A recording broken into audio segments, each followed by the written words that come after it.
All right, well, welcome, gentlemen. Welcome to the Integral Stage, everyone.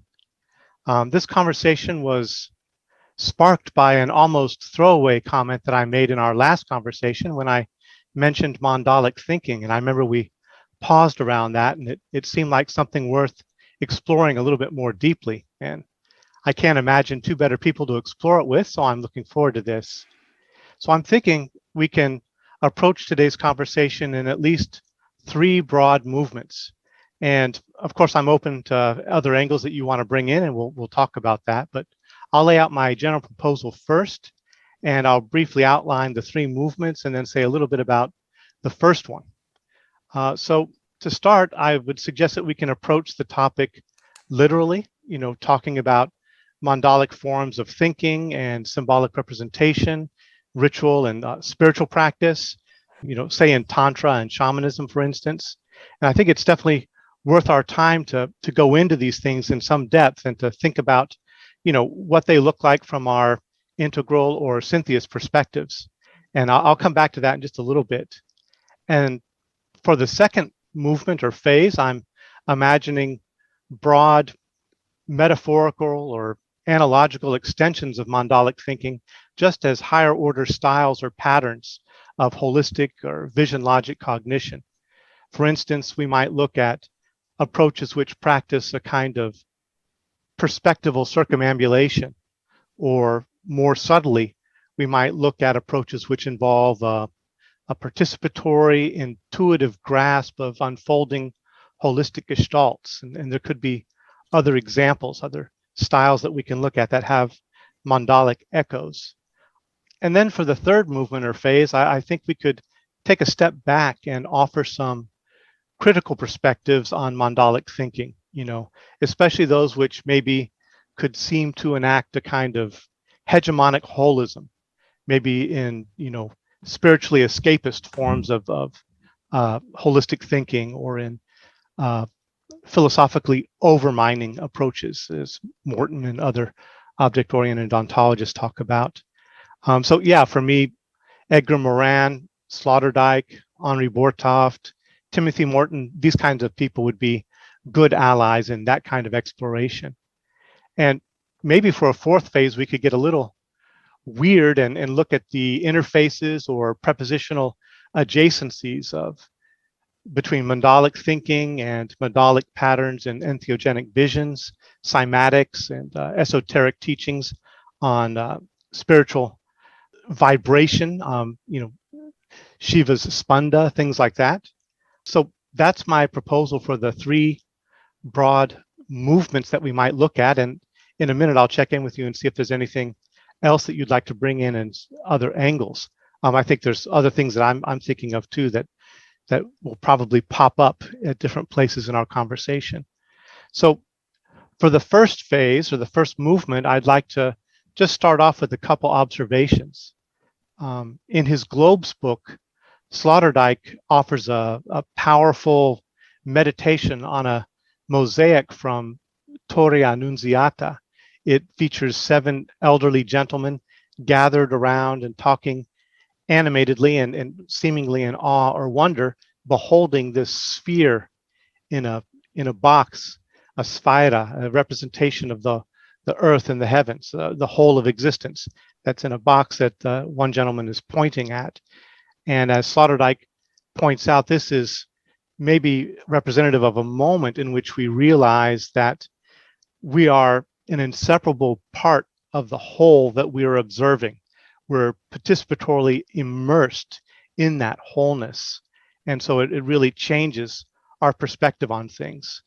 And in tantric and shamanic mandalic representations and practices, there's of course also this sense of wholeness and deep participation in things in life, in the energy of life. And mandalas and medicine wheels both point in the 4 directions and encompass the whole expanse of existence. Etymologically, mandala means either a concentration of energy or a circle or sphere. La in mandala means to take up or hold. So some Tibetan commentators remark that mandala can mean the energy which sets up a reign of meaningfulness. Ma can also mean beautiful, and la can mean beautified. So another way to look at it could be mandala means a resplendent foundation. Medicine wheels in Native American tradition, they speak of the medicine wheel path as a path of walking in beauty. So there's a nice resonance there. But the appeal to beauty and to energy is important. I'd suggest also for one other commonality that you can find between tantric and shamanic approaches, and that's not only is mandala or medicine wheel representative of wholeness, but both forms of practice involve what we could say, and based on our earlier conversations, a kind of adjacency work, a blending and intensification of the overlap between the gross and subtle realms. In the generation and completion stages of Tantra, for instance, you visualize your body as a mandala, or your body as the deity or yidam, and then the whole surrounding world as the mandalic, the mandalic realm. And our murky, heavy thinking and self-sense is transformed into luminous deiform energy. This leaks then into ordinary non-practice experience, and body and world are held more lightly, more luminously, with both a sense of dreamlikeness, but also, I would say, greater aliveness and participation. And shamanic approaches, from what I've experienced of them, don't work quite in as systematic a way, but they nevertheless do affect the same kind of blending with the combination of the different kind of sand painting and medicine wheel work, and then the underworld journeys and the encounters with different imaginal or underworld forms, which then emerge to populate and story the landscape, so that in both practices you end up situated in a re-enchanted space that blends the gross and the subtle with a new intensity. You could say the completion phase in Tantra, which arguably is really just greater awareness of the development phase as a process, involves some important insights that you don't find in shamanism, that lead to a kind of construct awareness, a kind of a deeper. It involves you in a kind of deconstruction of the imaginal realm that you enact, so that you don't get hooked necessarily by the imaginal displays, but it involves you much more in a kind of process orientation. So we can come back to that later. I just wanted to touch on Can I it. just ask a question there to clarify for the listeners? Sure. How do you define Tantra and shamanism here? So if we keep the two concepts separate. Sure. Yeah, I'm just basically, with that last sentence I made, I was reaching the end of my overview. So I think that's something good that we could, open up to talk together. For me, I'm looking, I think there is a continuity, especially because I've trained mostly in the Tibetan Bon tradition. I've also studied in the Nyingma tradition for many years. But in the Bon tradition, there's a clear lineage between the shamanic and the magical, and then the emerging tantric and Dzogchen, and they're all part of like a 9-vehicle path. So there's not a sharp break, especially in the Bon context. But for the purposes of the points I was making earlier, I was thinking of shamanic practices mostly as the kind of the practices we find among indigenous peoples around the world, in the Americas and elsewhere, that typically there's huge variety, but there are some overlaps in terms of ways of working and situating with the medicine wheels and the underworld journeys and things like that. And for Tantra, I'm specifically thinking of what you could call the third turning in Buddhism, the Vajrayana schools, or in Hinduism also, with the Shaivite traditions and some related traditions, where they're more the esoteric schools of thought involving magical or alchemical kinds of elements. Yeah, I'm asking this question because I think it's important to stress that I've explored this together with Andrew Sweeney and Thomas Hammerich in our trialogues. And We've also explored the Persian and Chinese tantric traditions. And it turns out that we're pretty certain that this is something that arises in written language. So it's the fact that you could settle semi-permanently or permanently, but you actually can write down a tradition. And of course, the first thing you would do if you write something down is you would actually claim a lineage. And it would probably be a proper lineage too. So you inherit something from previous generations and you add on top of that. So you can therefore establish a knowledge that is no longer just memorized. Mm-hmm. Whereas I think what we could probably refer to here, if you agree with that, we could refer to the purely shamanic traditions as the ones that are tied to a nomadic language where everything has been memorized. And the only thing you could ever write down is basically cave painting. But other than that, everything has been memorized. And because it has been memorized, it is more circular, and there's, of course, a lot less information involved. But I think other than that, I think it's exactly the Sutric and Tantric traditions in the East that actually are the closest to what we call shamanic traditions now. And I think also if we study, for example, the Americas, and we discover the rich traditions of Peru and Mexico, they were, of course, heavily psychedelic and shamanic, certainly, and how they were pushed down by the Catholic Church when it arrived in the Americas. And it's only taken until the last, say, 50 to 100 years before these traditions to resurface. And they're then terrified of being written down because they associate being written down with being Catholic. Mm-hmm. And it's only in the syncretic traditions that I've explored, at least in Peru and Mexico, that I discovered that people now proudly started writing about these traditions.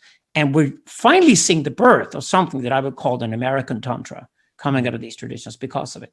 So it could be interesting to just take that theory and extend it further. And this involves our listeners too, that it could be interesting to just explore tantric and shamanic in the sense that we think of tantric as something we've started developing, added to tradition, added knowledge to tradition. We're all contributing to it. Whereas the shamanic practice is something we go and see the shaman directly. And the only information you got available is your own experience, the shamanic experience itself, and whatever you can memorize. Mm-hmm. Yeah, I think that's really interesting to bring the modes of communication into that story. When I think of Tantra, I normally think of full spectrum embodied extensions of the Dharma, but that implies there's already a Dharma tradition somewhat codified to build that on.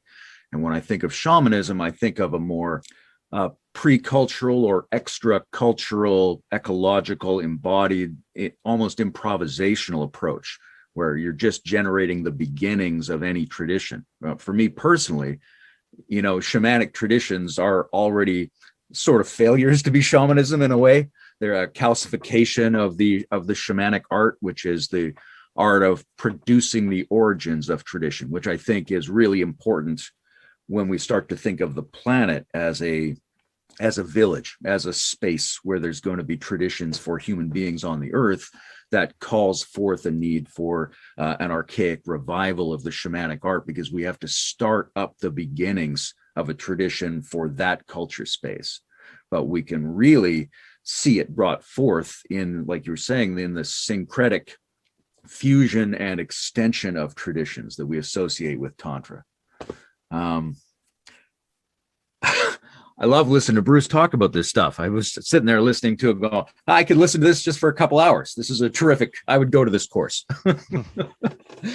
If I had to say something general about mandalas at the beginning, I guess I would say I think of them as a staging of hyperreality, right? Mandala is a strategy for organizing our experience, but what's really interesting to me is that we don't come across this strategy at random. It grows out of having seen it somewhere before. For me, it's a reproduction of the implicit architecture of the peak experience. So we have these more or less spontaneous moments where the world seems to be working properly. And when we try to deconstruct the elements that made up that experience, it turns out as an omnidirectional, thematized set of qualitative functional dimensions that are co-present and coordinated and mutually supportive to the point where they're collectively overflowing with a kind of nourishment that feeds something deep in whoever's standing or sitting enthroned at that center point. So to me, there's a kind of organic architecture or machinery to it that is an attempt to replicate the experience of our best moments. I agree. I just want to add here, maybe a little critique. Maybe it's a bit early, but And it comes with a problem with the West. We're obviously talking about very Eastern concepts here. Both Tantra and shamanism are either from the Americas, or more specifically from Asia. So, and the reason why that is, I think, is because we had incredibly efficient religions that were developed in the West. And with the West, I call the Middle East and eventually Europe and of course, North America, as we know today. And these traditions, dominated by Christianity and Islam, were traditions where the religions were focused on efficiency for the power structures that existed. It doesn't mean that we're bad in any way whatsoever. What we're talking about here is that how the West developed compared to the East. And even if there have been esoteric traditions in the West, there certainly have been a lot of those too. They've been marginalized again and again and again, and put on the side. For example, the sort of very negative general attitude we got in the West towards psychedelics and psychedelic experiences is a result of that. It belongs to tradition of the West that we sort of need to get rid of. And that tradition because these religions were incredibly efficient in implementing an agricultural society with a very feudal power structure. And eventually they try to update themselves to catch up with the capitalist society with a very industrialist power structure too. And the reason why we sort of lost faith in these religions the way we have, and there's now a constructive critique within Christianity and Islam, I certainly believe we could both see an Islamic Renaissance and a Christian Renaissance. I don't count that out at all. And neither do Sweden and Hamburg in our work. But I would say it's problematic for the West, and that's exactly why we go to these traditions in the East, to try to explore shamanism and Tantra properly. But we're doing it now with a global scope in mind. So we're sitting as three Westerners going on this journey, but it's not an exotic journey. We're not exoticists at all. We're not doing this because there's something other on the other side of the river that we're being drawn into. We're doing this properly because all we can do in the West is go back to pagan traditions before that and try to get out of that. Nietzsche did that, for example. When Nietzsche explored Apollonian versus Dionysian, what he meant with that was that there's a certain life that has been lost in the West that he was trying to explore. And then after Nietzsche in the 20th century, we started exploring the East and discovered that many of these sort of Nietzschean traditions, in my case, I went all the way to Zoroastrianism and converted to the religion that Nietzsche promoted. And I think that explains why the three of us are so interested in digging into the East in this case. Yeah, I think paganism's a really interesting midpoint in all of this, because it shows people in the West something that actually is implicit in our experience, but got filtered out by the political utility of the big monotheistic cultures. When I think about like paganism, I think of it as what I call mytho-colloquial, which is that it's actually nested in our everyday experience of reality.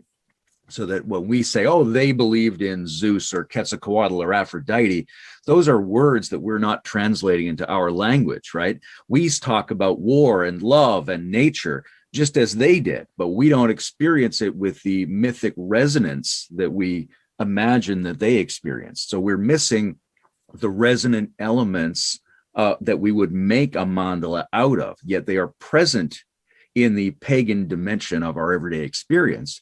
We just have a really hard time seeing that and digging it out. Yeah, and if you do that the wrong way, you get guys like Hitler and Stalin. Yeah. Who were both terrible neo-pagans. And they were neo-pagans in the sense that they didn't care at all what paganism was. Yeah. They just took something, they exoticized their own pre-Christian origins and took them and vulgarized them, and then of course presented that as Nazism and Stalinism. And if you read Nietzsche carefully, this is important here, if you read Nietzsche carefully, he would have hated Hitler more than anything else. Sure. And even Karl Marx would have hated Stalin. But that's exactly what happens to these guys when they jump onto these things. And that's why we need to tread very carefully into this territory before we discover and return to paganism and see what we can find there. The thing I like about the Christian critique of the pagans, so to speak, is the notion that there is a next step in terms of clarifying your living religiosity. Because I think in my way of thinking, essentially everybody is a pagan already. They're plugged into those energies, right? If it's sunny and I go and have a barbecue, I mean, that guy's a sun worshiper. But it doesn't rise to the level of a clarified, coherent experience that can be brought forth collectively in a balanced way. So I think that, like you're saying, that step is absolutely essential, because if you have an imbalanced return to paganism, you just get a loss of all the things that are holding society together. I agree. And my word for this is nomadology. I've taken it from Gilles Deleuze, but I present nomadology as the opposite of eventology. And I'd like to go back to Bruce here. And can you describe for you, Bruce, your own personal journey, for example, and how you arrived at Mandalic thinking, and which I at least term nomadology, and see what you got out of that when you started researching that? Sure, I'd like to hear what you mean by nomadology. And you threw out another word, mandalology, which we'll look at that. Okay, I can just explain it though, so the listeners are involved in. Sure. Nomadology, historically now speaking in hindsight, is the idea that there's a circular mode that is the fundamental mode of reality. Okay, so even in physics these days, we're more and more talking about there was an event, a big event, whether it was a big bounce or big bang, we don't know. But if we take the universe and take hundreds of billions of years into the universe, it will probably either dissipate and we'll have another bang, or it will just implode. And we don't know which either. So maybe all of reality really is circular in the fundamental sense. But the idea that we add the event into the history of ideas about 3,700 years ago, which is quite recent, because of permanent settlement, written language, and the development of civilization, means that there's an alternative to that. And in the East, there's never been an opposition between process and event. Process and event have always been discussed with Easterners as two different modes of being.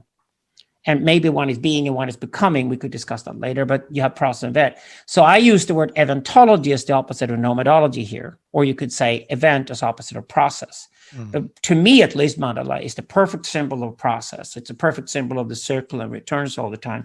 And it has to be like Layman just said, we have to understand ourselves as fundamentally tribal and pagan. And any ideas we have on top of that are completely dependent on the tribal and the pagan. And of course, it's quite obvious these days that these ideas have to return to our mindsets simply because we now live with one planet. We're stuck on this planet and we're about to destroy it. And unless that specific process is stopped on the way and we can return to some kind of sustainability and the resilience, there won't be any human life left. So this is precisely, the arrival of the Gaia concept and, the first pictures of the green and blue planet from outer space that came in the 1950s. Heidegger wrote about that experience, like how it was striking for him as an old man that we've never seen anything like that before, and how cold and huge space was outside of this planet and how this planet had to be maintained. And only later with data did we discover that we were right now with climate change happening in a mode where we have to really go back to a Mandalic thinking.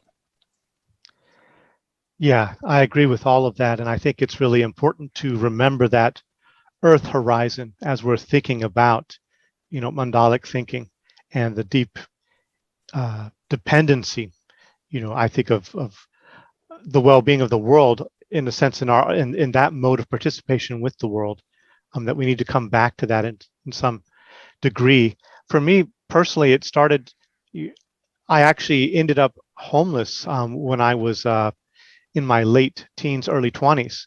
And I ended up living out in the wilderness in the desert Southwest and camped in the wilderness. And the whole rhythm of my life changed, over especially that year where I was not going to college. I was not doing all the normal things.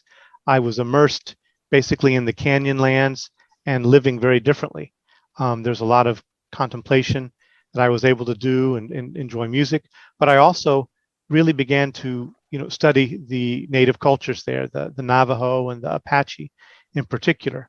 And I first approached it just through reading, but I did, sweat lodges with Apache individuals, and I learned from, Navajo teachers or Dene teachers.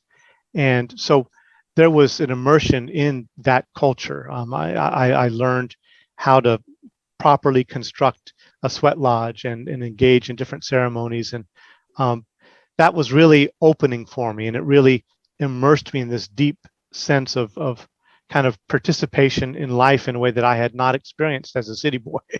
And from there, I was able to go off to Asia, and I studied in different traditions in Korea and Indonesia, and eventually went over to India, where I met some Tibetan teachers, and first in Sarnath, I studied with some Tibetan teachers in Sarnath, but then I went up to Nepal and I studied with Mother Tantra, the Maju, and Dzogchen, different bone lineages, Zhangzhung teachings, which just incidentally, there's a long historical connection between the kingdom of Zhangzhung and the Tibetan plateau and the Iranian Aryans. There's a bit long history there. But in any event, I found, in the work, especially in the Mother Tantra, and some of the different practices around sleep yoga and dream yoga, where there's a practice of again, envisioning the mandalic, forms as the world, envisioning world as dream, interacting with deity forms. When you're preparing for sleep yoga, you spend the day accompanied by a luminous blue dakini, who basically stays with you while you go without sleep for 3 days, and you begin to blend the waking and dreaming consciousness as you suspend sleeping. And then there's a ritual form that you actually move into sleep with the help of circular process-oriented visualizations in accompaniment, with the surround of luminous Dakini female beings. So there's this whole sense of like the circular process-oriented participatory immersion in the fundamentals and the elementals of your experience and world construction. And for me, that's an intensification of the kinds of mandalic, participation that I experienced, with the native indigenous, Apache and Dene individuals. Just examples of some practices that were striking to me that I think there are different ways to look at like what's going on with mandalic thinking. And I want to explore a lot of dimensions of it, but one practice is you envision your body as like a crystal mandala, and every one of your senses is a flower that's growing up from the rooted in the crystal mandala, and every sense is like a flower. And then awareness is a turquoise-headed golden bee that feeds at each of the flowers. And so as you hear something, it's the bee drawing nectar from the ear. And as you see something, it's the bee drawing. And so you immerse yourself in that experience of this simultaneous buzzing of these multiple beings that are drawing nectar from every one of your sense doors simultaneously. And in that simultaneous process, it suspends kind of habitual ego orientation into I would say, a decentered participatory mode of knowing. And there's another practice where you visualize a net that surrounds your body, and at every juncture, there's a little node, and on every node is a nude dakini that's dancing. And you surround yourself with this net, and you begin to spin it faster and faster, and you visualize the simultaneous dancing at every node and the surrounding net moving around. And again, it evolves you in this deep kind of process-oriented experience where the self is decentered into this broader mode of multimodal, multi-perspectival participation, which I also connect to my experience in Indonesia practicing gamelan. Gamelan is described as a sonic yantra, where you're basically erecting a mandala with sound, and all of the interlocking elements, and instruments.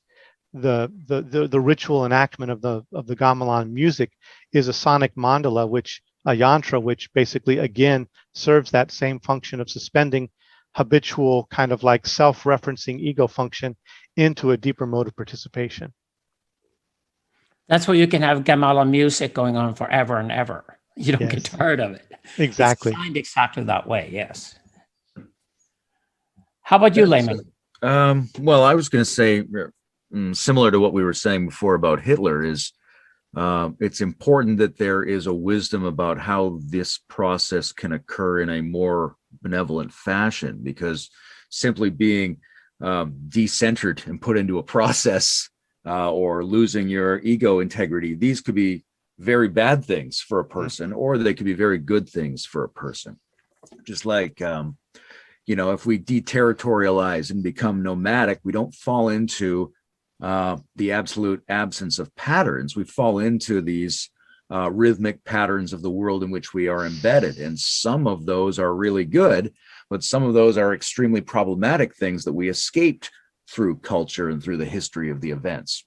So we need to have a wisdom about how mandalic experience is used in order to get the benevolent results, and not to just have a collapse from culture and development into the endless circle of nature's darkness. I could just add that some of these experiences are very similar to the ones that I have had on psychedelics too, but we should keep in mind that psychedelics is often a shortcut, and it can be very powerful and very intense, but it's less controlled than these environments are. Of course, when you meditate or contemplate and you spend time, say, in a tantric monastery to get to these experiences instead. And also they tend to be less ingrained in the overall experience. So what you do, for example, when you drink ayahuasca in Peru, is that you go through a cycle. And the shamans plan for you. They plan for you maybe 7 ceremonies over a 10-day period. And these ceremonies come every second day, and you check in with the shamans in between. And then eventually you have them every day at the end of it. And you're very, very exhausted at the end of it. But the great thing is, when you've done that cycle, is that you can then integrate the entire experience, and you will discover, very likely, that you went through all these different stages, but not in probably the sort of controlled order that you would do if you go through this through tantric practice, but rather you can then afterwards say that you got a map, and on that map you had that and that and that experience. For example, when Bruce described the crystal mandala experience, that is a directed experience. That's exactly what you hit it so right on the nail when you go through that. But you will probably discover afterwards, yeah, I did have that very similar experience on ayahuasca. For example, you might be in the temple at night in the Moloka, and you might experience this is one of the good nights, right? There are tough nights on ayahuasca too, but this is one of the good nights. And you realize, okay, I'm feeling really great tonight. I'm embracing it all. I can take it in. I'm in a mode right now where I can experience this. And suddenly, like, all the plants that surround you, like all of nature grows into the Moloka. You see daylight right in the middle of the night. You can see everything in the room. And the plants start growing into the bodies of the people that are in the room. And suddenly all the people in the room and the plants around you and all of nature and culture are intertwined with one another in a beautiful, beautiful landscape that you just can experience. You have this in front of you. It's right there with you. So you could see the world that way too. But it's not the kind of, when you do psychedelics, it's not the kind of experience where a shaman can tell you, you can now have this experience and tonight you will have it. That's exactly the problem with psychedelics, is that they're not controlled in that way. The only way you can approach the psychedelic experience in a similar fashion, I believe, is that you're ready for a full-on cycle. You go through all these experiences, and it's only through integration that you can have something that's similar to what you guys just described. But it's another way of doing it. But we should warn here again to tread carefully and to also understand that the sort of controlled environment you want to have when you have a teacher who really would teach you what you need to go through step by step till you get through these experiences, and then they become part of you and you have a certain wisdom that arises with that. The only way to do that in a controlled manner, well, then psychedelics is only a possible shortcut. Yeah, I think that's a great point from both of you. And not directly in the communities I was practicing in, but right around me where I heard about it happening down the road, there were people who had psychotic breaks and other negative side effects, you could say, from this immersion in tantric practice that wasn't guided well. And I've had people who were, nearby me helicoptered out of the city and eventually flown home for psychiatric help, or someone who was engaged in the deity generation practice, but then couldn't turn it off. So they weren't able to basically do the fulfillment phase, so the completion phase of the process, where you actually dissolve it to some degree, so that you realize that it's not objectively referring to anything, and it's also a luminosity, so it's not a nothing, but you need to go through that completion phase to release the hold of it. And that didn't happen for one young woman I knew who was then haunted by a deity form that she had animated that would not leave her presence. And, so definitely there's different forms of imbalance, and a lot of respect and caution and care has to be taken, because this is deeply psychoactive stuff that you're basically digging in the roots of the world. We live in a mandala of perception, and you're digging in the roots and how that's structured and ordered, and you have to approach it with care. Just as when we were constructing the sweat lodge, I remember, I could tell briefly that story. A friend and I had decided we were going to create the sweat lodge, and we went out to the wilderness. Well, I was living in the wilderness, but the friend joined me. We knew there was another homeless man out there who knew the territory even more. So we hunted him down and said, where do we find this kind of tree? Where do we find this kind of rock? And we gathered all of that, and we built the sweat lodge, and we're beginning to do it. Suddenly we look up on the hill, and there's this guy with no shirt and long hair and feathers looking at us from up there. And he strides down and says, hey, what are you doing? And it was an Apache guy who had seen our smoke. And basically he pointed out a lot of ways that we were ignorant or kind of disrespectful of the process in the way that we were constructing it. And so he took over it for us and showed us how to move into it respectfully, how to honor the different elements of it, how to go deep. Well, I was going into the process in a way that was actually overwhelming me. So anyway, he was there to bring in the actual grounded wisdom that we were, as white boys, playing with, and that, I think that was really important and helpful, and something that we need to, I think, consciously hold in mind. That's why that we're not engaging in just light appropriating play or exoticizing. I wanted to just refer to your earlier point there. That's why I also wanted to mention Sloterdijk and his reference to the Sphira, the globe, as a Mandalic moment in Western thought, so that we realize that this is rooted in our human history, and we're not just engaging in exotic play. No, and this is the concept that I call the Bard Absolute, that Jan Söderqvist and I write a lot about. So BARRED, Bard, and then Absolute. The Bard Absolute meaning there is a certain bar at any stage in your life which you must not pass because you're not ready for it. So, for example, if you're a child, you're not an adult. There are a lot of activities adults can engage with that you must not get engaged with as long as you're a child. And only when you've proven that you're ready for it can you get engaged in those activities. Any culture we know has a Bard Absolute in the sense that we differentiate between child and adult. But we now live in a society that is so obsessed with capitalism and commercialism that we've taken it for granted that everything that's out there, once you're 18 years old or something like that, then everything should be available to you, at least if you pay for it. And that has turned out to be disastrous. Mm. And I think it's really alien to Eastern thinking to think that you're ready for everything in your life just because you just turned 18. Actually, a lot of things you'll never be ready for. And some things you will be ready for sometime in your life. You might even reluctantly be so, but you should do it because it's your archetype, your personality type. It's your destiny to go into those things and have those experiences and then gain that wisdom that comes with it.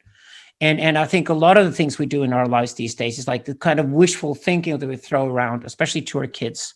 And we tell them, you can be anything you want, which is the most ridiculous statement ever and the biggest lie ever. You cannot be anything you want. And why would you want it in the first place? Why would you want to be anybody except the person you could be and then possibly serve others in that process, which is the most human thing you could ever think of. And I think this again, when we return to the tribal pagan, is again very important, because I've never studied the tribe or any sort of pagan society anywhere on the planet where the Bard Absolute wasn't an absolute fundament for its culture. And it had to do with your own archetype, your primary or secondary archetype. Primary archetype being that which you should do, which really were you.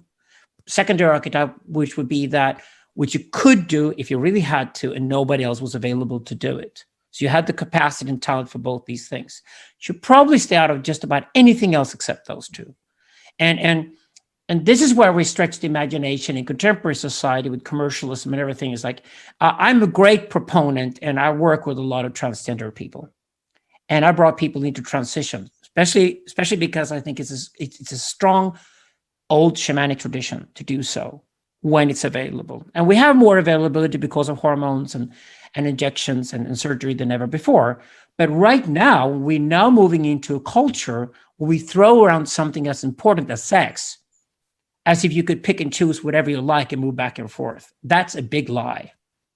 And it's creating an enormous tragedy with young, confused teenagers, both in America and Europe today. And I say this as a great defender of transgender people. I said, that wasn't the point.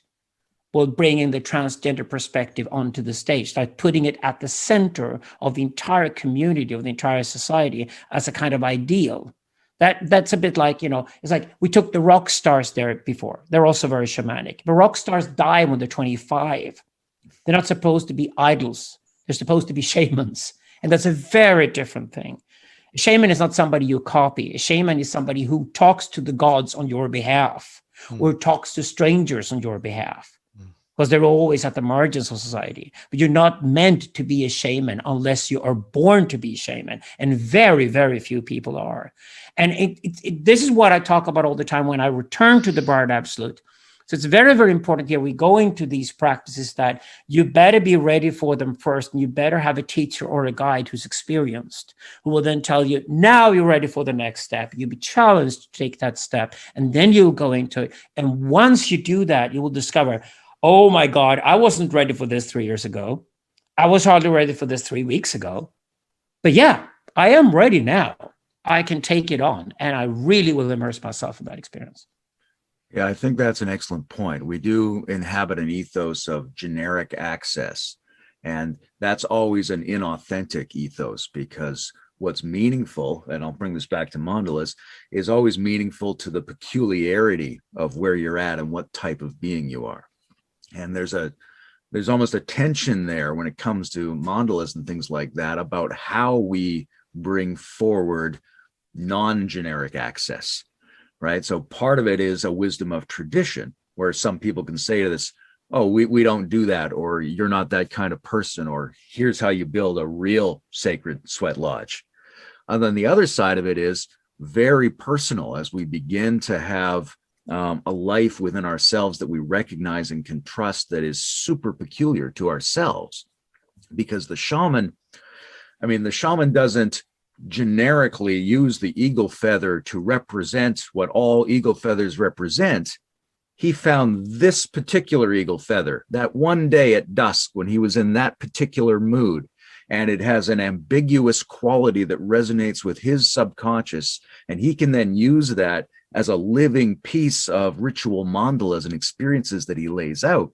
But that feather it's just for him as a shaman. It's just for this ceremony. It's not generic. It doesn't apply to everyone. It's not what every eagle feather represents. So there's a way to do it socially, where people help us figure out how we access what's right for us to access. But there's also an emerging skill for individuals to figure out what perceptions, what events, what ways of being are appropriate to exactly who I am, because those are the only ways I'm really going to plug into the universe. Yes, and this is what we call archetypology. And I would say you can't even do, say, psychology if you haven't done archetypology first. You have to understand, what kind of person are you?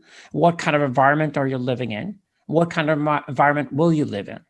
And what kind of role will you have in that environment? How will you interact with that environment before you even do something like psychology? Because otherwise, psychology can never be anything but just a general idea of how the government is trying to fix you, to throw you back into a system that you haven't even been able to look at critically yet. That's all psychology will ever do, unless it becomes an archetypology first. So this is why, when we talked about the Bard Absolute, when you do the intention with the shaman, which is what you do when you set up your Bard Absolute. So what are you ready for now? And what are you not ready for yet? The point is not what you can handle during the ceremony. The point is what you can handle during the integration afterwards. Are you capable of making sense of the experience you will go through? Because if you can't, you'll go into psychosis and he will lose you. And to a shaman, that would be the ultimate disaster. That proves that he himself has started doing something where he has crossed the Bard Absolute you should never have crossed. When I was in Nepal, one of my early experiences was seeking out a well-known teacher there, and I went and met him in the monastery, and almost within the first 5 minutes of speaking to him, I told him that I had come to him to receive Dzogchen teachings. And he shot me straight through the heart with his eyes, this super fierce lightning bolt that just shook me. And then he embraced me with love and gave me a gift and said, come back tomorrow, right? But he let me know that I had crossed that barred absolute in asking so nakedly for that teaching. I think in the Tibetan tradition, they figure you're probably not going to ask for it if there's not some kind of karmic connection anyway, so that they will hold it in an accommodating space. But, you know, I had definitely crossed that barred absolute, and it's something we need to take, you know, very seriously. And to Layman's point about, you know, the uniqueness of the feather and the ritual, you know, I think, you know, talking to Diné people, you know, in the way that they're always encouraged to discover their own song. They're always encouraged to discover, you know, their own kind of ritual forms. So yes, there's a generic cultural style, but it always folds back into how you uniquely enact it in your own mode of participation. So there's a balancing there that I think we need to be mindful of. Alexander's invocation of the logic of capital, I think, is really pertinent here, because as capital becomes the dominant style of human interaction, it is inherently benefited by having the maximum number of options of everyone's purchasing, right? So the violation tendency is built into that system. It's encouraged. If you break more of those implicit boundaries, if you ignore the barred absolute, then you can purchase more kinds of things or be involved in more capital practices. And so then we are all constantly encouraged by the background of the system to act in a way that's subtly abusive, so that we're all violators and we're all violated. And so there's a background sense of being traumatized people that's created in terms of the sacred dimension by the capital system. Yeah, but I think that system also was only possible in a society where you had celebration of the infant as a foundation for the religion itself. And there are other problems I find with the, sort of the structure of the West starting in the 5th century, with the separation of state and market from religion itself. And, you know, in any culture, everything should be within religion, because religion is exactly how we contain things. So anything that needs a barred absolute, there has to be some kind of religious practice or a spiritual practice around this. Otherwise, it goes all the wrong way. So, but I think what we had was that when capitalism took off the way it did in the West, starting in the 14th century, was also because we didn't have these sort of barred absolutes installed in our culture, because we did have, for good or bad, we did have a religion here called Christianity. It celebrated, you know, the child born in the cradle, and there was a certain innocence to that, and that innocence was the primary thing. And of course, if you then teach people that, you know, eating the forbidden fruit makes you a sinner, and that is something that has to be repaired somehow throughout history because there's sin that we need to get rid of before we then prepare to leave life, then it's like, so there was a perfect node first here, and then everything was destroyed, and then we have to get back to that node again. And that is what I call vulgar eventology. It won't exist within Mandalic thinking. You have to first bring the event into the picture, but then the event becomes a break. So it becomes a break with what was good, and that was bad. And to get back from the bad, you either have to work all your way back to where you started from, which is actually where you were an infant, where you were a child. Or somebody walks in and dies on a cross. And because he died on the cross and sacrificed himself, you're forgiven. You can go back to where you started from. But this celebration of infancy here is a problem. And I think with capitalism, it's like when you're born, it's like anything can be put on the market. But that assumes that everything that's put on the market is then readily available for you. And when that doesn't work, we just take a few things like, say, narcotics, and we bat it all together and declare that it's evil. And we put that in a special box. And then returns because we're all confused about it. So then our narcotics slip back into our culture through crime and, a black market economy, et cetera. They slip back in, and they're again being used, especially by youth who have no instructions how to do it. And they fall for it and they get addicted and they get all kinds of problems that you do not see in pagan culture. I've never seen that in the tribe in New Guinea ever. I've never seen the kind of drug abuse we have in our culture today, simply because we think we can contain certain things, put them in a box and said, nobody can ever do that. But wait a second, we just said at the other end that we're all born perfect. And that's it. When in reality, life starts, we're just infants.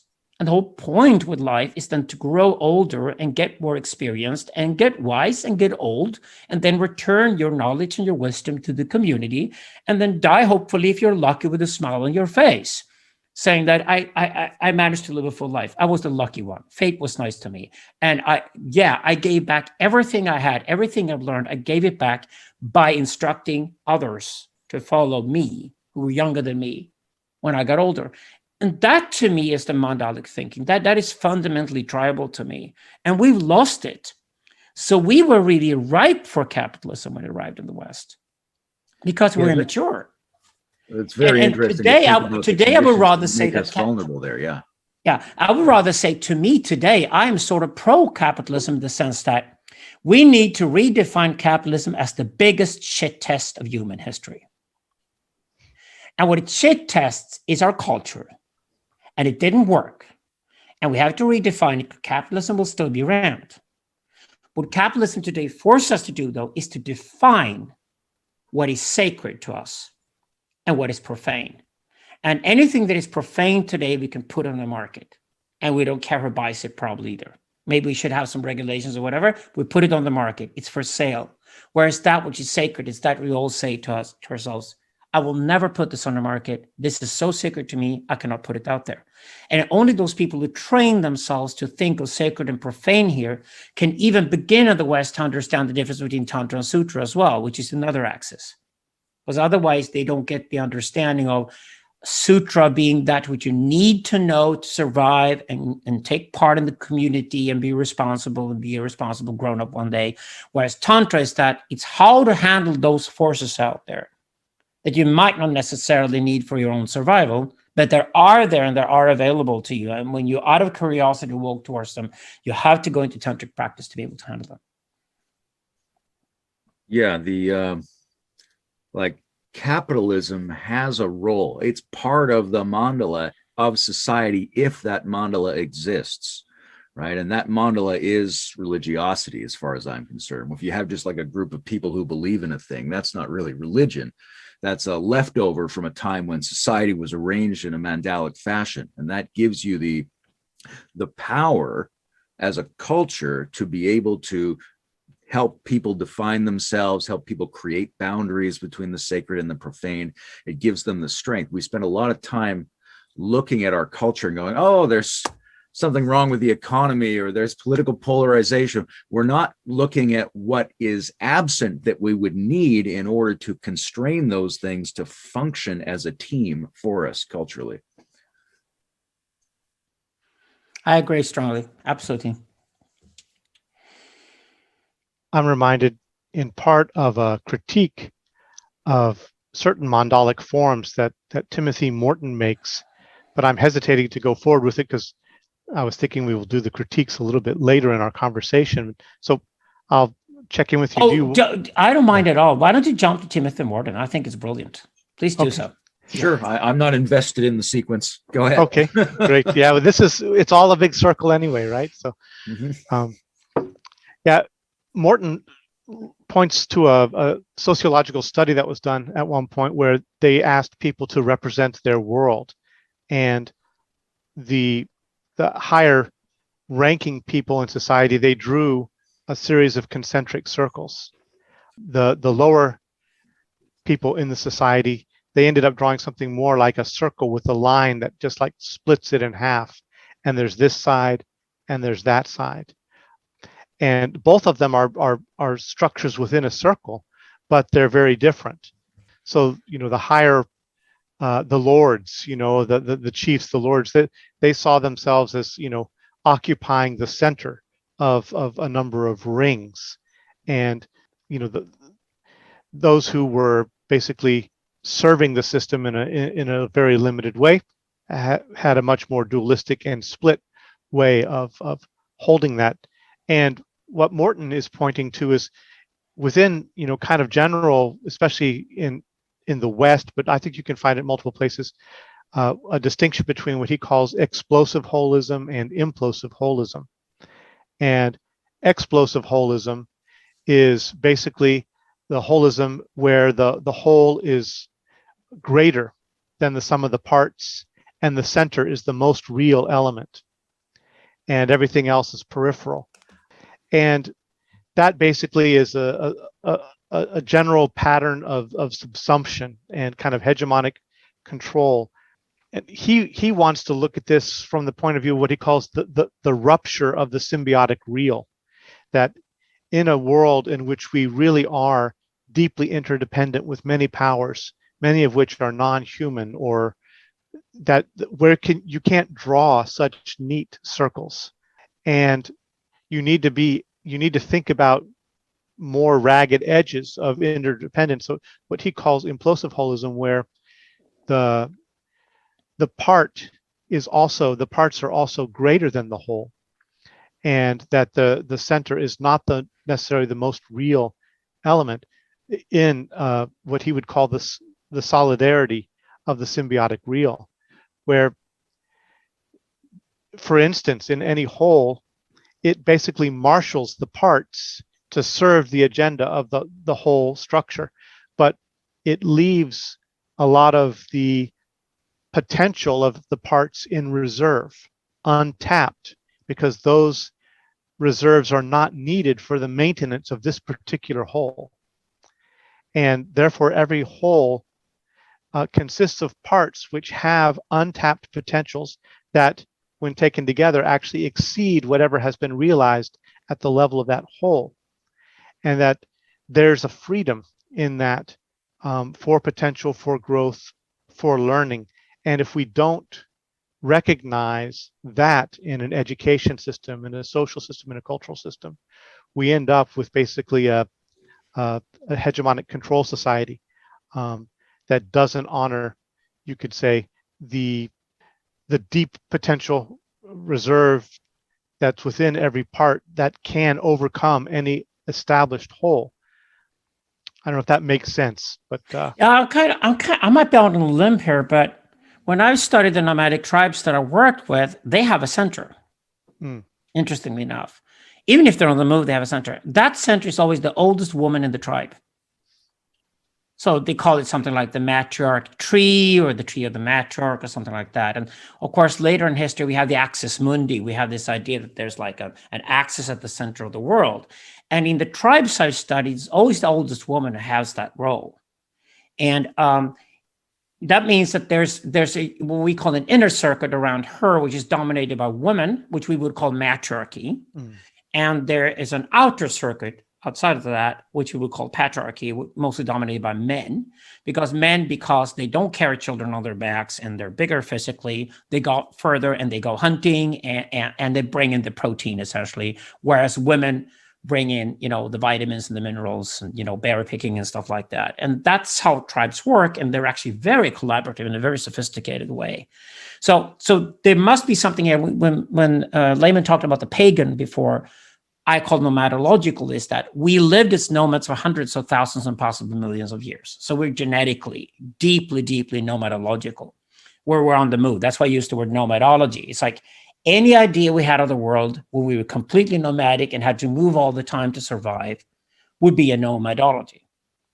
And this is why the idea that we settle down, so some radicalists happen, we do not necessarily have to move, at least not all the time any longer. We can go semi-nomadic, is the first event that we could really say, this is a break with history. This is no longer just the return of the same. So that's why I use the terms nomadology and eventology, or process and event by comparison here. But it's interesting to see that there is definitely this idea of a center that is definitely genetic in us. And of course, it's because the matriarch symbolizes who gives us the first smile when we're born. It's not our mothers. It is the midwife, right? Who is always a grandmother or, an older woman in the tribe, and she will deliver you and give you a smile, the first thing you see. And it's probably also very likely, at least if you die consciously, with some kind of consciousness intact and you're not too demented or asleep, when you die, the last thing you see is the smile of an older woman or something like that. But this is called the magical gaze in the kind of metaphysics that we do. So the phallic gaze is something we're looking for throughout our life to establish ourselves because it's actually not there, whereas the magical gaze is something we do experience. And I don't know if this ties into Morton's work. You're probably more familiar. I've read Morton, but you're probably more familiar with him than I am, Bruce. But so there is a strong genetic pagan tribal component to the idea of seeing ourselves as a community, as a circle. And actually, it's two different circuits, and it has an androgynous element in between the inner and outer circuit, and it has a shamanic, larger circuit outside, like the Pluto of the tribe. The outmost planet of all of them around the sun is the shaman. Right. Yeah, I want to let Layman jump in here too. I just want to make a brief response to that. In the Lakota traditions that I've studied, there's also, and I think it's much more broad than that, but there's also this definite emphasis on the importance of the center and the hoop and the center, and that to walk the good red road, to be in right relation in the world, you have to have an internal locus of control, both within the social structure and also within the individual. And a person who does not have that internal locus of control, if they enter into relationships with other people, there are going to be imbalances. It's only from the internal locus of control that you have access, basically, equally to the full scope of potentials of the whole wheel, the whole medicine wheel. If you're not centered there, then you're going to be basically maybe living more from the body than from, the spirit or values or emotions, or, you can be centered in, or lopsided in one direction or another. And ideally, they speak about, when you enter into marriage with another person, you want to try to find people who both are operating from the center of the wheel, from the center of the sacred hoop. And that way they can enter into whole relationships with each other. Otherwise, they're partial and instrumental relationships with one another, because you need the other person to do something for you that you can't do. So there's an interest in a kind of balance and autonomy that at the same time doesn't surrender the participation. And that sense of what Morton is calling the symbiotic real, I think in these cultures, they don't inhabit the same universe where there's been the human nature split, right? So, for instance, Morton is trying to address how we've cut ourselves off from basically everything else, human exceptionalism. And, for many of the indigenous tribes, every being is, in a sense, a person. You enter a very different kind of participatory, respectful, reciprocal kinds of relationships with winds and mountains, as well as, snakes and tortoises, right? And bears, so there's that there hasn't been what Morton calls the severing. I think that's something that I'm interested in looking at. Morton talks about the severing, and the radical eco activist and eco-psychologist Derek Jensen talks about the silencing. Both of these happening in, basically with the emergence of the agricultural civilization, where we begin to cut ourselves off and enter into from the nomadic participation and enter into more and more accumulative and exploitative relationships, instrumental relationships. I think what Daniel Quinn calls the culture of the takers, right? Yeah, we stopped making minotaurs. So, that's what happened when we settled. But it still works in the deep sense that when I talk about exodology, I'm talking about the possibility of putting a population in a migratory movement because we're still nomadic deep down.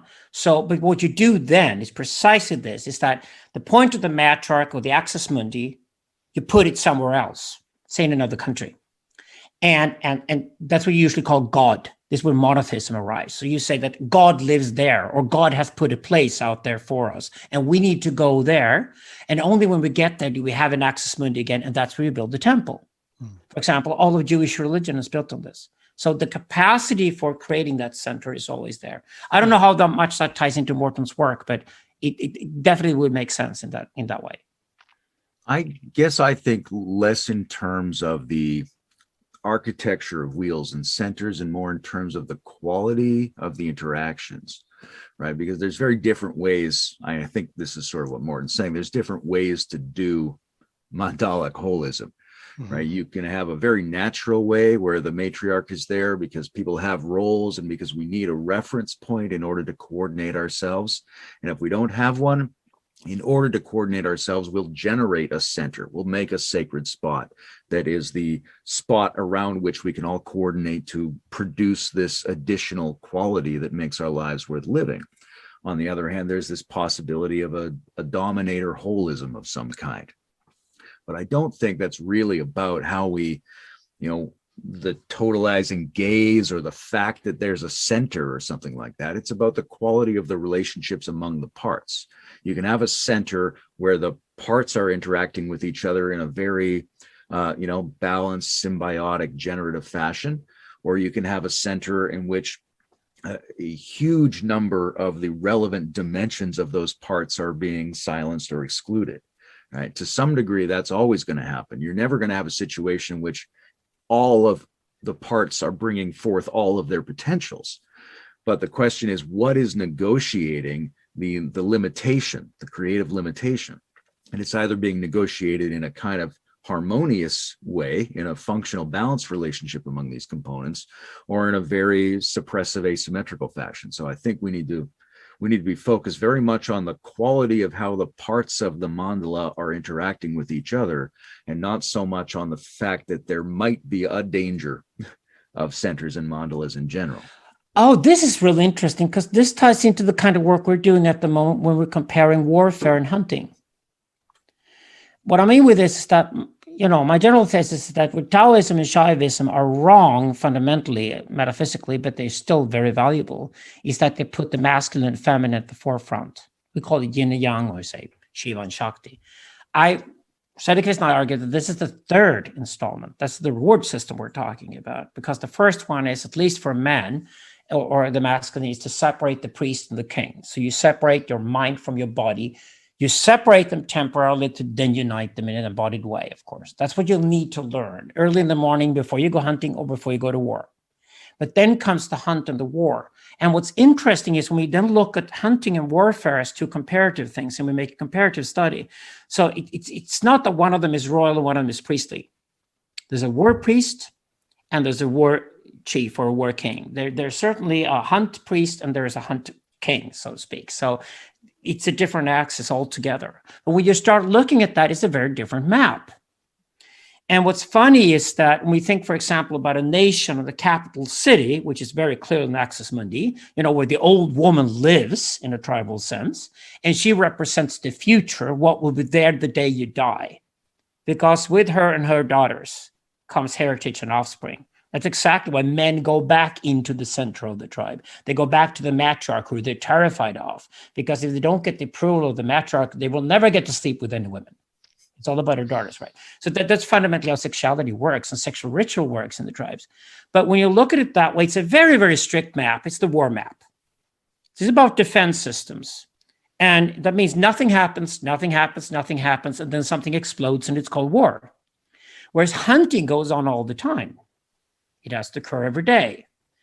So hunting has to go on, 12 months a year, and every week of the year, every day of the year almost. So the hunting goes on all the time.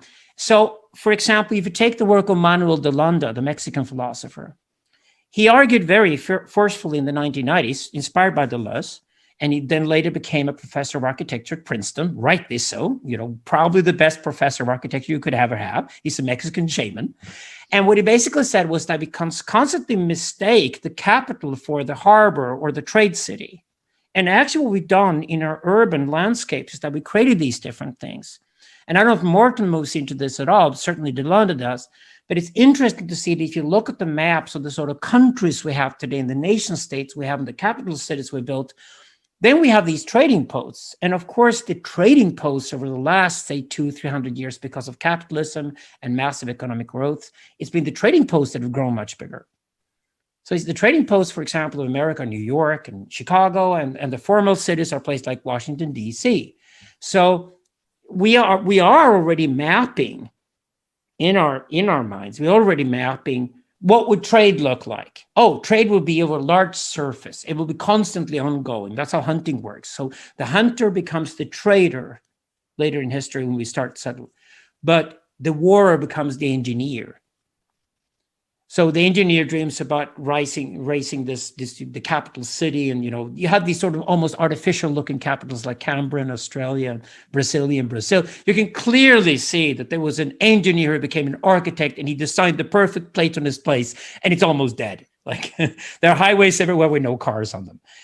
But whereas the trading post is often very, very crowded and much more live in that sense. And I think these are models we need to look at today and sort of balancing them with each other. It's not that we need both of them, but actually in our minds, we're ready from day one. When we look at a map, we will automatically construct these two structures. We will have for our own protection, for our safety, we will look at warfare, and we will therefore build walls around the communities. They're called gated communities today. We build gated communities because we feel unsafe, if you can afford them. But the other part, which I'm, of course, a big fan of, since I love the Silk Road, is that we have the trading posts and migrations of people throughout history. And of course, this ties much more into the shamanic traditions.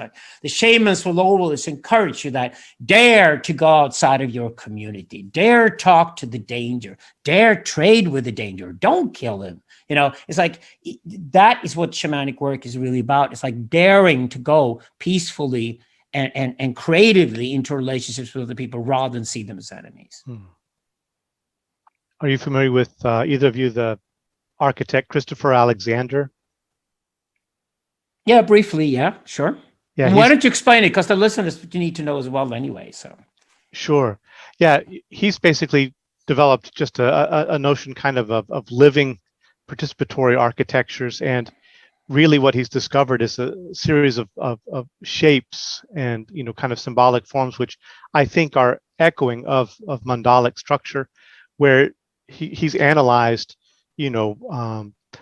city structures and village structures and the areas that are thriving and not thriving all over the globe from many centuries, and basically kind of abstracted out from that particular patterns. He developed a kind of pattern language that looks at what are the kinds of architectures that encourage flow and living interchange and circulation, circumambulation, interblending, that create harmonious, thriving zones, as opposed to what you were talking about, some of the the dead Platonic, areas that I think also. I mean, maybe it's not related, but I'm thinking also about like what's happened, for instance, in the U.S. As we've been taken over by highways, where the whole country is now just divided by these tubes that don't really allow for any kind of interface. They're just these, the distances are so great and everything is so cut off that the whole interior of the country is cut off from these arteries, and it's kind of like violation of the patterns that are life generative that Alexander is exploring. Christopher Alexander is exploring with his theories of pattern language and architecture. But there's my point is basically that we can still build Stalinist architecture if you want to, but we cannot do it without irony any longer. Right. Yeah, right. but it could be ironic, and that would make sense, though. But other than that, yes, we are. Architecture has been revolutionized over the last 50 years, and Deleuze has been the predominant thinker here. Who's, Deleuze's, and then therefore also Delanda's influence in North American architecture has been enormous, and that's exactly why we started building rooftops on top of skyscrapers, because we just wanted to make everything look more organic. Because without the organic element, it's no longer human. The warfare hunting distinction is really useful, I think, because there are things that we need to do kind of top-down construction for that aren't things that regularly occur. So there's a specialization there. But in general, we need to make structure operate around function, which is a Deleuzian thing. It's a Wilhelm Reich thing as well, right? Where do you put a city? Well, you put it where people already go.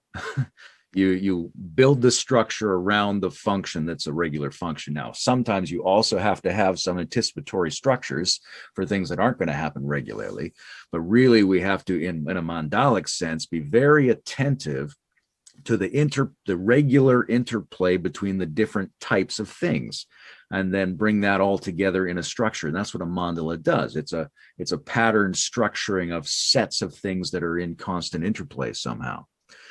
There's also a kind of, let's say, a geometric element to it as well, which is just how do we experientially balance? Like the idea of a perfect triangle is one where we have the same equal feeling about all the points, right? And so if you have two things that you have to balance, they're going to have a certain co-weight together.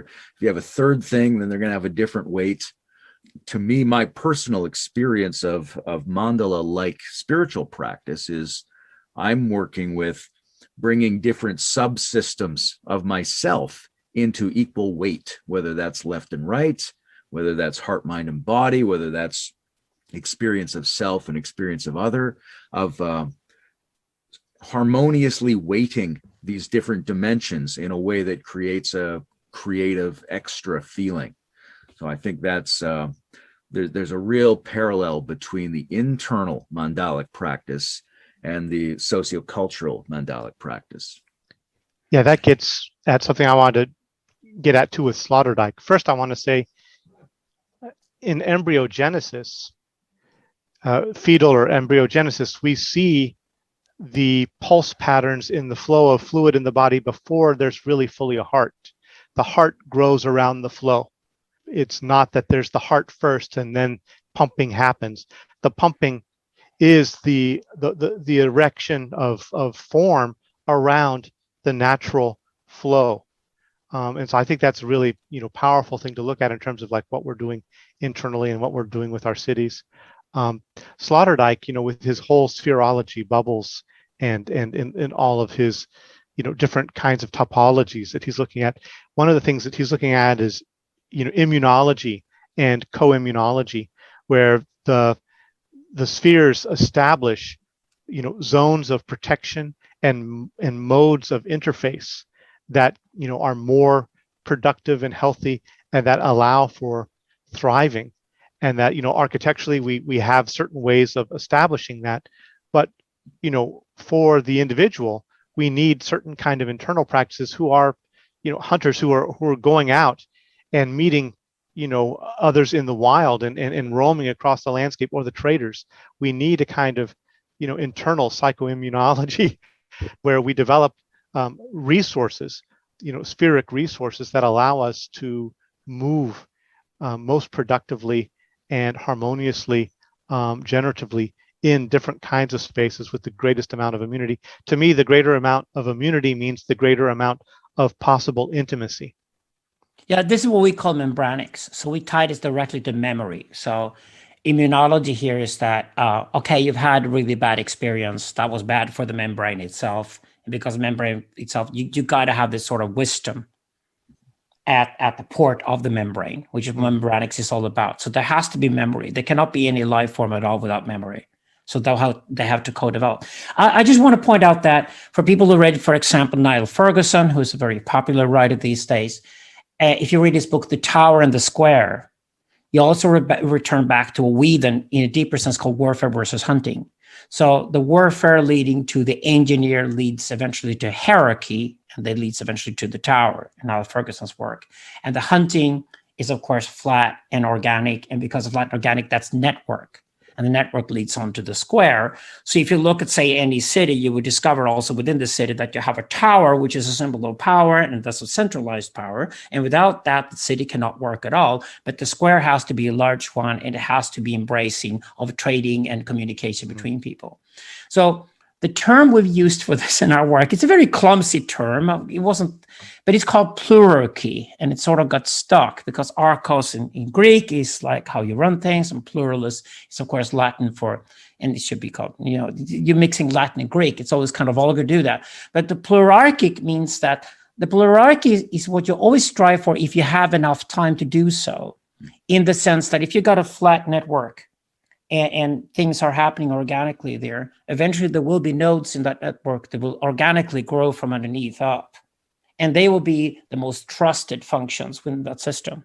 So people will stick to those systems, and they will then stick more and more to those systems. And eventually that develops, of course, a hierarchy.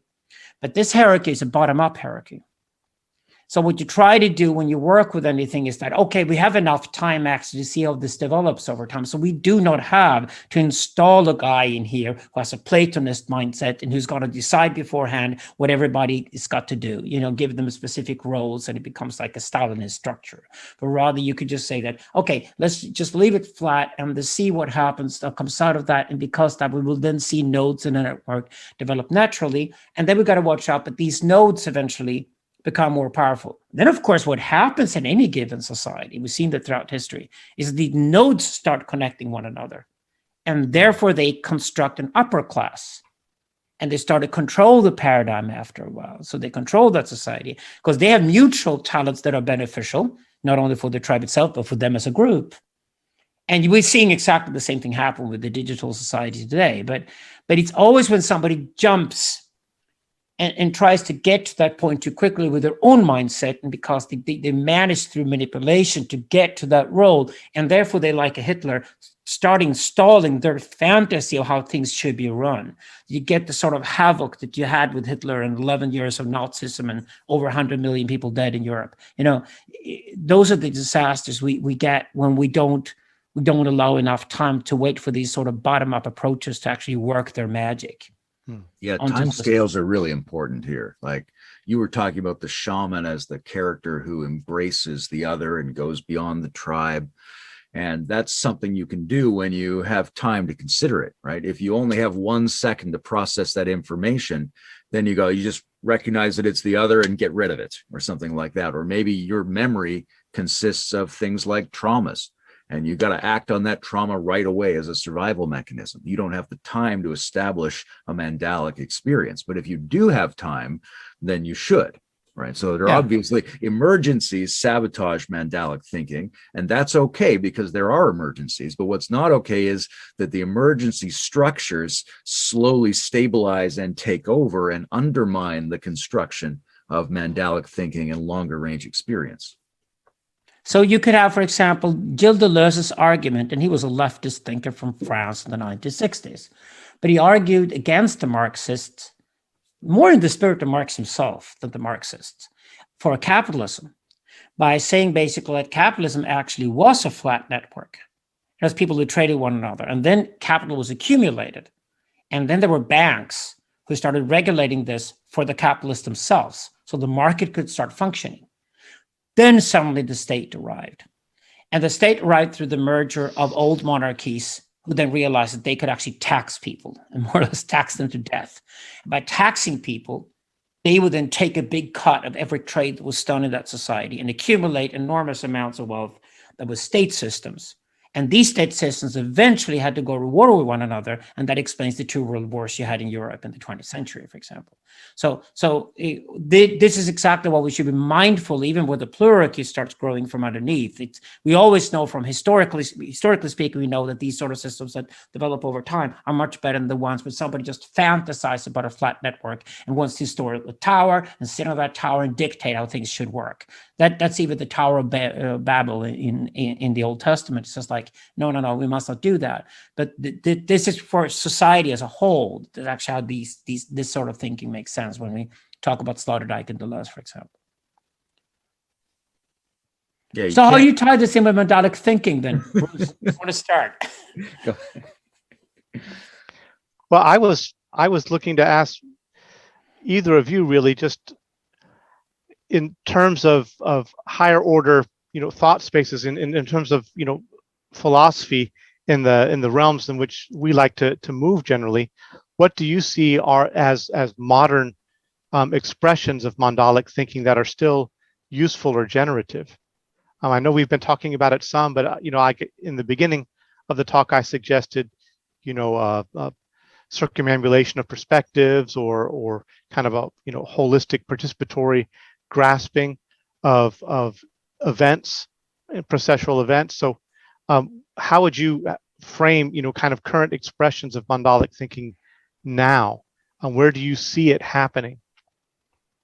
Well, I think obviously there are a lot of communities where people are engaged in making coherent big picture maps of reality, right? So that's a very obvious place to go. But I think one of the ways we talk about mandalic thinking today is in terms of being trans-pluralistic or postmodern or any of these kind of odd terms that we come up with, because the mandala is the ancient solution to pluralism, to what we would call intersectionality, to the diversity of the world.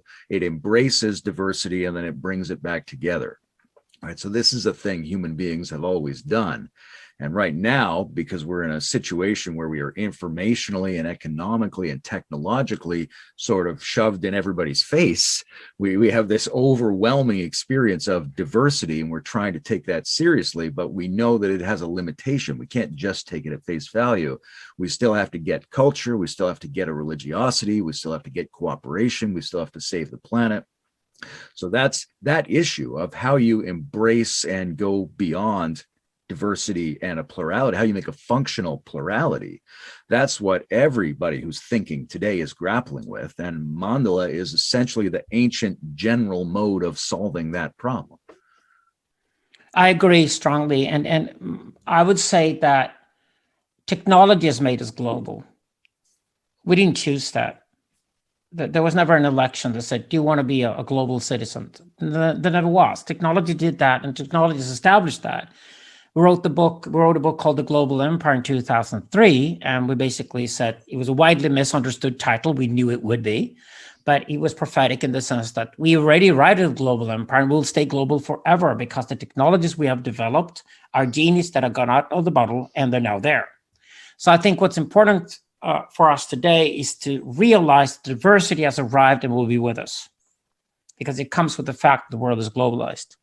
The question is, how much diversity can you actually handle? And this is where I want to be kind to people. And I don't want to run around with some kind of moralistic codes and say that you must love the stranger or something like that, because you just end up having one stranger that unites with you, and then you, the two of you, instead go after somebody else. That's why I don't believe in woke culture. I believe woke culture has a huge blind spot. That is, it just finds a new abject that it hates to unify itself.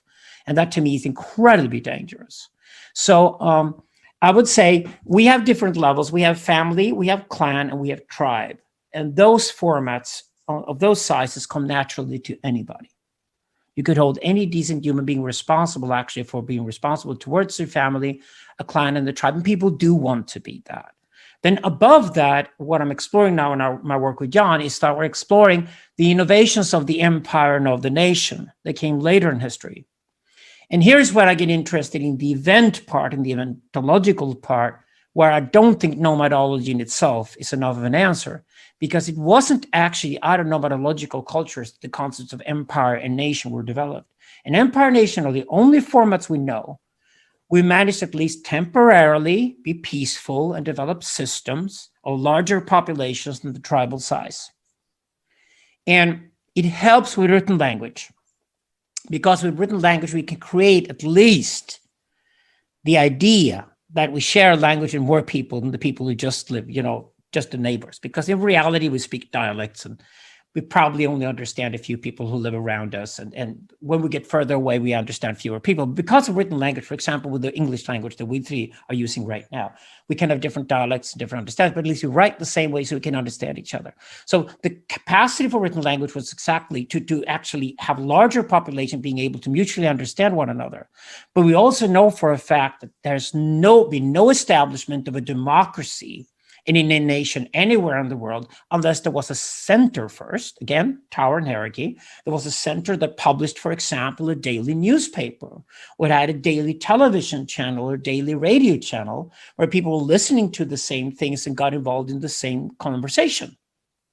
Now, The irony today is that while technology is going global and clearly has a goal, technology is making us more local than ever. And we're now caught into silos and echo chambers and all of these different folds that we're caught into that are more clan and tribe-like, so we're more comfortable with those. But actually, we look at them that they are supposed to operate together in increasingly global imperial order. This is such a huge challenge that we've begun to understand it's almost an impossible challenge, but the problem needs to be solved. And I think that is why we're talking about meta theory and all these things today, is that we have a huge, huge challenge in front of us. And I would say even climate change and even, nuclear bombs or whatever are minor compared to the problem that Derrida, Levinas, and all these thinkers of the 20th century started addressing then, which that after the Second World War, we learned this one thing. It's got to be fiendishly difficult for people to live in peace with one another in the future. And I'm sorry, but digital technology hasn't helped. It's even made things even worse. Not for the few people out there who are everywheres. They're the shamans today. Another place we see it is in art, which is, as part of the technologically driven globalization of the culture, we ended up with these so-called postmodern art forms, where some people like to say the essence of that is like an ironic or cynical distance. But I think a better way to say it is it's a juxtaposition of context. We get collage, we get a bunch of strange effects where things are put oddly together, which we see in memes and all this sort of proliferating digital juxtapositions. So that's the plural, diverse situation that we're facing. But we do see artists feeling their way through that to create a mandalic harmony, right? We see a David Lynch or somebody like that who's constantly bringing a lot of odd, weird contexts together in a way that feels uniquely harmonized. And so, right, that's not being done in the cognitive sense of making a meta theory where like, what are all the categories we have to include and what do they represent? It's being done instinctively. But I think a lot of people are feeling their way forward to a mandalic meta-contextual style of art. And I think that viscerally, emotionally tells us something about the kind of civilization we need to build. Yeah, this is what I call everywhere, anywhere, and somewhere. So we heard about anywheres and somewheres before. Again, Niall Ferguson's terminology, but the somewheres are, I'm with people that they need to be somewheres these days. And then we have to realize that the vast majority of people are comfortable being somewheres and they have the right to be somewheres. But of course, it's more beneficial if you can train somebody to be in anywhere. But there's also the everywhere category that's missing in that analysis. And the everywhere category was always the shamanic mindset. And this is why we again go to the shamans today. We go to the people who are weird and strange and artistic and creative, but they're the go-betweens. And, 6 years out of 7, you always ignore the shaman. You treat them like shit. You turn them into scapegoats. You spit at them, whatever you do, but then suddenly the shamanoid people are appreciated. Why? Because who are the people who can just naturally go to anywhere in the world, pick up a language in a few months' time and live there for a while before they move into the next place? Well, only shamanoid people do that naturally. And they're a small minority of people, but we are very, very much dependent on them. And like you just said, Layman, we will see them in the world of art. That's definitely where I put the most hope right now. It will be in the world of art, and it won't be postmodern art. It won't be the juxtaposition of throwing things together we did in the past at all. It has to be something genuinely novel that comes out of this process.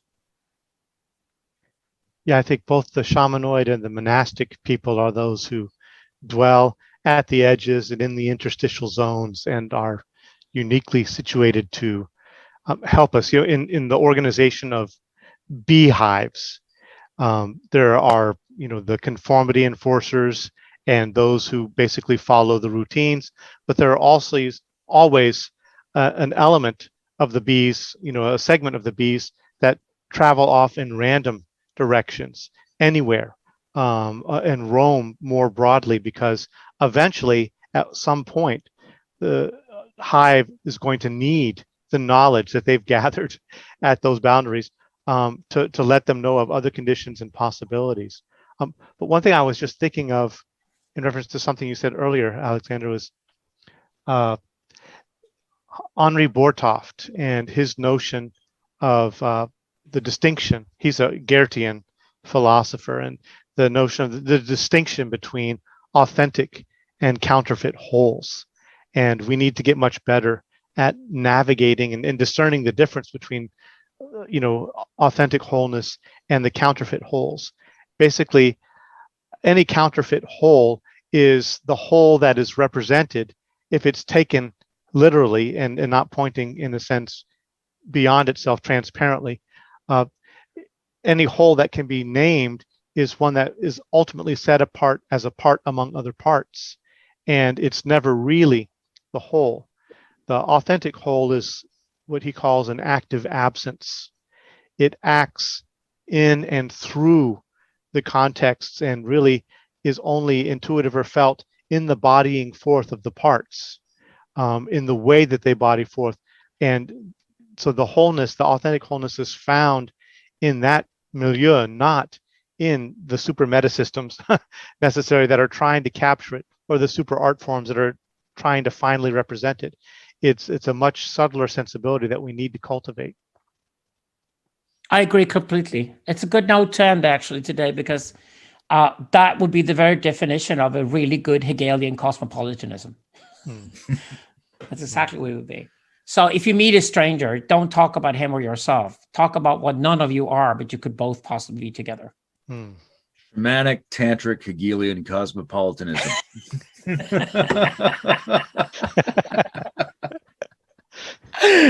Yeah, guys. I think we're creating our own little cult, starting with the three of us, and see who else wants to follow. We start small and we grow gradually and slowly, and that's guaranteed to be the best possible quality of our conversations. Certainly, yes. Yeah. All right. Well, I've really enjoyed the conversation. It's a great birthday treat for me. So lovely to be with you, gentlemen. Yeah, lovely to be with you see guys, Alexander. Yeah, and happy birthday, Bruce. Yeah, yes, thank you. Yes. See you soon again. Yes. All right. Big love. Yeah, big love.